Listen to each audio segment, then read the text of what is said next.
Hi friend, small step में आपका स्वागत है। मैं पुष्कर ओझा आज आप लोगों के लिए लेकर आया हूँ वाणिज्य से जुड़े कुछ महत्वपूर्ण प्रश्नों को जो कि आगामी प्रतियोगी परीक्षाओं के लिए उपयोगी और महत्वपूर्ण है, जैसे कि MCom entrance, BCom entrance, UGC NET, GIC, PGT, TGT. हमारा आज का टॉपिक है पूंजी बाजार यानी कैपिटल मार्केट। चलिए अपना वीडियो स्टार्ट करते हैं और देखते हैं। हमारा आज का पहला प्रश्न है, पूंजी के स्वरूप का निर्धारण करना क्या कहलाता है?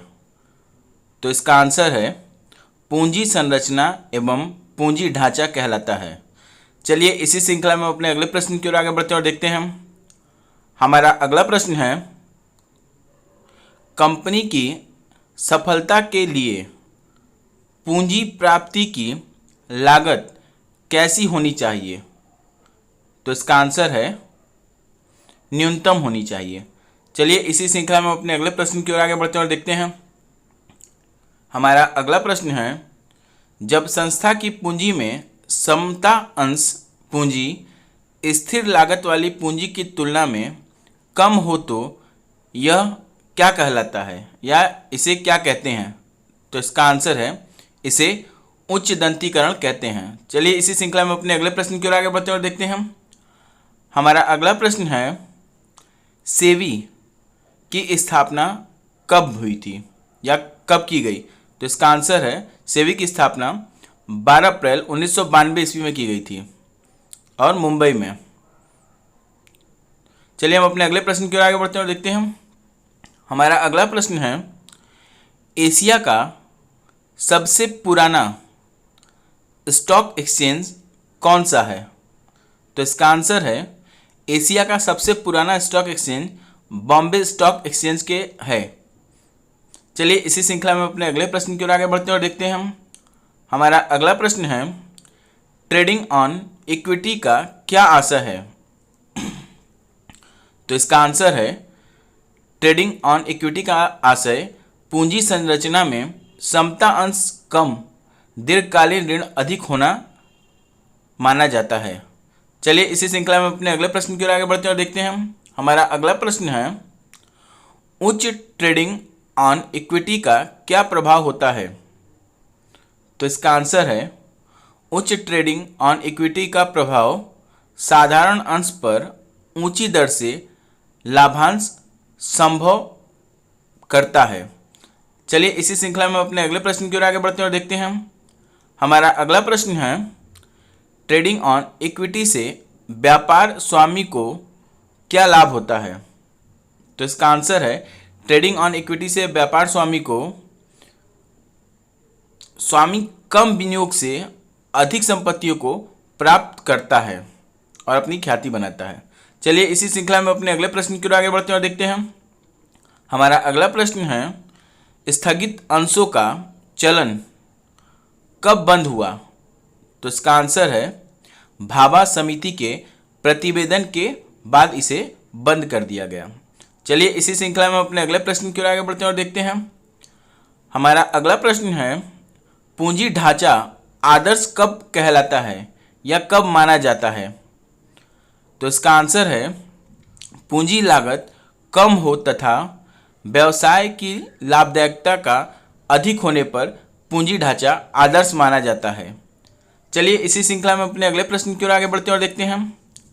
हमारा अगला प्रश्न है, सार्वजनिक हितार्थ स्थापित संस्थाओं के पूंजी ढांचे की क्या विशेषता होती है? तो इसका आंसर है ऋण पूंजी अधिक होता है। चलिए इसी श्रृंखला में अपने अगले प्रश्न की ओर आगे बढ़ते हैं और देखते हैं हम। हमारा अगला प्रश्न है, वित्तीय योजना में क्या शामिल होता है या वित्तीय योजना में क्या शामिल किया जाता है? तो इसका आंसर है पूंजीकरण, पूंजी ढांचे का निर्माण तथा वित्तीय नीतियों का निर्धारण करना वित्तीय योजना में शामिल होता है। चलिए इसी श्रृंखला में अपने अगले प्रश्न की ओर आगे बढ़ते हैं और देखते हैं हम। हमारा अगला प्रश्न है, पूंजी ढांचे से क्या आशय है? तो इसका आंसर है पूंजी ढांचे से आशय समता व अधिमान पूंजी प्लस संचय प्लस दीर्घकालीन ऋण को माना जाता है। चलिए इसी श्रृंखला में अपने अगले प्रश्न की ओर आगे बढ़ते हैं और देखते हैं। हमारा अगला प्रश्न है, वित्तीय संरचना से क्या आशय है? तो इसका आंसर है वित्तीय संरचना से आशय दीर्घकालीन कोष प्लस चालू दायित्व से लगाया जाता है। चलिए इसी श्रृंखला में अपने अगले प्रश्न की ओर आगे बढ़ते हैं और देखते हैं। हमारा अगला प्रश्न है निफ्टी की स्थापना कब हुई या निफ्टी की स्थापना कब की गई? तो इसका आंसर है निफ्टी की स्थापना 1996 ईस्वी में की गई, 1996 में की गई। चलिए इसी श्रृंखला में अपने अगले प्रश्न की ओर आगे बढ़ते हैं और देखते हैं।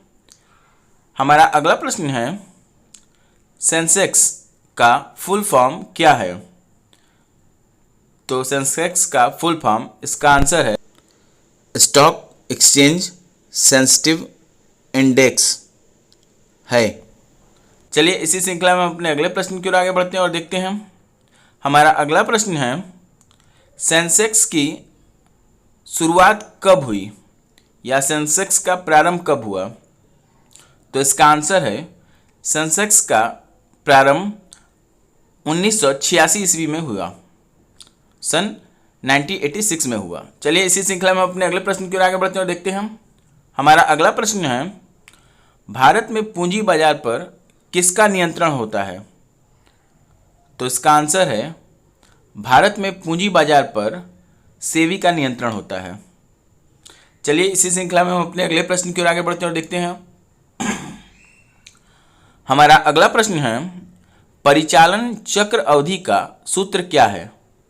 तो इसका आंसर है परिचालन चक्र अवधि बराबर सामग्री प्लस निर्मित माल प्लस देनदार प्लस अर्धनिर्मित माल की अवधि माइनस लेनदार भुगतान अवधि से लगाया जाता है।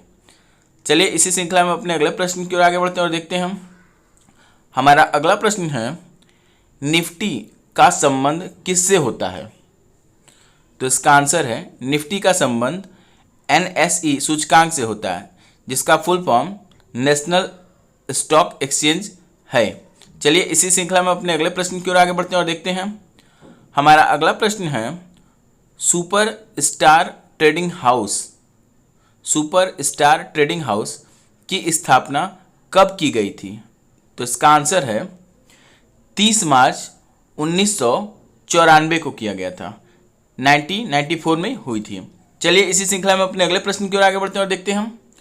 हमारा अगला प्रश्न है वित्तीय लिवरेज का क्या कार्य होता है? तो इसका आंसर है स्थिर दायित्व वाले पूंजी साधनों का लाभों पर प्रभाव का विश्लेषण करना होता है। चलिए इसी श्रृंखला में अपने अगले प्रश्न की ओर आगे बढ़ते हैं और देखते हैं। हमारा अगला प्रश्न है बॉम्बे या मुंबई स्टॉक एक्सचेंज को किस वर्ष भारत सरकार द्वारा मान्यता दिया गया था? तो इसका आंसर है 1956 में। मैंने इसमें कुछ वित्तीय बाजार के भी प्रश्न को रखा है जो कि पूंजी बाजार से रिलेट करता है। चलिए इसी श्रृंखला में अपने अगले प्रश्न की ओर आगे बढ़ते हैं और देखते हैं। हमारा अगला प्रश्न है नेशनल स्टॉक एक्सचेंज की प्रारंभिक अधिकृत पूंजी कितनी होती है या कितनी है? तो इसका आंसर है 25 करोड़ रुपए होती है। चलिए इसी श्रृंखला में अपने अगले प्रश्न की ओर आगे बढ़ते हैं और देखते हैं। हमारा अगला प्रश्न है मौसमी कार्यशील पूंजी की प्रकृति कैसी होती है या मौसमी कार्यशील पूंजी कैसी होती है? तो इसका आंसर है मौसमी कार्यशील पूंजी की प्रकृति अल्पकालीन मानी जाती है। चलिए इसी श्रृंखला में अपने अगले प्रश्न की ओर आगे बढ़ते हैं और देखते हैं। हमारा अगला प्रश्न है परिचालन चक्र अवधारणा के अनुसार कार्यशील पूंजी से क्या अभिप्राय है? तो इसका आंसर है शुद्ध कार्यशील पूंजी का वह तरल भाग जिसकी परिचालन चक्र अवधि में आवश्यकता होती है या रहती है। चलिए इसी श्रृंखला में अपने अगले प्रश्न की ओर आगे बढ़ते हैं और देखते हैं। हमारा अगला प्रश्न है साधारण अंशों एवं स्थायी लागत वाली प्रतिभूतियों का अनुपात क्या कहलाता है? तो इसका आंसर है उसे पूंजी दंतीकरण के नाम से जाना जाता है। चलिए इसी श्रृंखला में हम अपने अगले प्रश्न की ओर आगे बढ़ते हैं और देखते हैं। हमारा अगला प्रश्न है मुद्रास्फीति काल में कौन सा दंतीकरण उपयोगी होता है या उपयोगी माना जाता है? तो इसका आंसर है उच्च दंतीकरण को मुद्रास्फीति काल में उपयोगी माना जाता है। चलिए इसी श्रृंखला में हम अपने अगले प्रश्न की ओर आगे बढ़ते हैं और देखते हैं हम। हमारा अगला प्रश्न है, मुद्रा संकुचन काल में कौन सा दंतीकरण उपयोगी माना जाता है? तो इसका आंसर है मुद्रा संकुचन काल में उपयोगी दंतीकरण जो है उसे निम्न दंतीकरण की संज्ञा दी गई है। चलिए इसी श्रृंखला में हम अपने अगले प्रश्न की ओर आगे बढ़ते हैं और देखते हैं। हमारा अगला प्रश्न है, वित्तीय विवरण ज्ञात करने का क्या सूत्र है? तो इसका आंसर है वित्तीय लिवरेज बराबर ब्याज व कर घटाने से पूर्व आय बटे में कर पूर्व लाभ। ऐसे महत्वपूर्ण प्रश्नों के लिए मेरे चैनल को लाइक, सब्सक्राइब और शेयर जरूर करें। और हाँ मित्रों, बेल आइकन दबाना ना भूलें, जिससे कि मेरी नई वीडियो की अपडेट आपको मिलती रहे। हम इसी तरह महत्वपूर्ण प्रश्नों की श्रृंखला आपके समक्ष लेकर प्रस्तुत होते रहेंगे। धन्यवाद।